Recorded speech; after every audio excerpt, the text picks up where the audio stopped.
2010ஆம் ஆண்டு. அப்போது திமுக ஆளுங்கட்சி, அம்மா அவர்கள் எதிர்க்கட்சி. அந்த காலகட்டத்தில் ஒரு பெரிய மிரட்டல் விடுத்து அம்மா அவர்களுக்கு எதிராக மதுரை மாவட்டத்தில் பல இடங்களில் போஸ்டர் ஒட்டியிருந்தார்கள். அந்த போஸ்டரில் அம்மா அவர்கள் மதுரைக்கு வந்தால் திரும்பி செல்ல மாட்டார், மதுரைக்கு அம்மா அவர்கள் வரக்கூடாது என்று மதுரை மாவட்டத்தில் பல இடங்களில் போஸ்டர்களை ஒட்டி பெரிய மிரட்டல் எல்லாம் கொடுத்தார்கள். அதேபோல் ஜெயா டிவிக்கும் மிரட்டல் தொலைபேசிகள், மிரட்டல் கடிதங்கள் வந்து கொண்டிருந்தது. ஜெயா டிவியின் செய்தி பிரிவினர் இந்த மிரட்டல்களை பற்றி சின்னம்மா அவர்களிடம் சொல்லி அம்மா அவர்களின் கவனத்திற்கு கொண்டு சென்றார்கள்.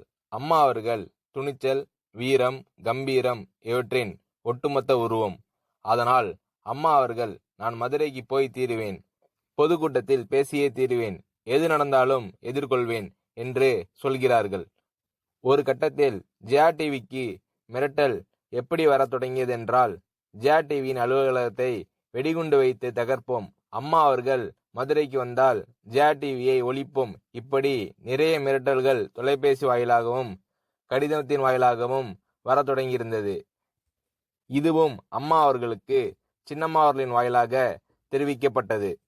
இந்த மிரட்டல்கள் எல்லாம் கடந்து அம்மா அவர்கள் மதுரைக்கு சென்று பிரம்மாண்டமான பொதுக்கூட்டத்தில், லட்சக்கணக்கான மக்கள் கூட்டத்தில் எழுச்சி உரை ஆற்றும்போது, ஒரு எதிர்க்கட்சியின் தலைவி என்ற முறையில் என்னை நீங்கள் மிரட்டுங்கள், ஒரு எதிர்க்கட்சியை நான் நடத்துகிறேன் என்பதற்காக கழகத்தை மிரட்டுங்கள், ஜெயா டிவியை எதற்காக மிரட்டுகிறீர்கள், ஜெயா டிவியின் அலுவலகத்தை நீங்கள் தகர்த்து விடுவீர்களா, ஜெயா டிவியை நீங்கள் ஒழித்து கட்டி விடுவீர்களா, பார்க்கலாமா, ஜெயா டிவியை ஒழித்து கட்டிவிட்டால் என்னுடைய அரசியல் குரலை ஒழித்து விடலாம் என்று கனவு காண்கிறீர்களா, ஜெயா டிவி என் உயிருக்கும் மேலானது, நான் என்னுடைய உயிரை விட அதிகமாக நேசிப்பது, என்னுடைய அரசியல் கரமாக நான் போற்றி புகழ்வது, அதன் மேல் நீங்கள் கை வைப்பீர்களா, பார்க்கலாமா என்று அம்மா அவர்கள் எழுச்சி உரையாற்றுகிறார்.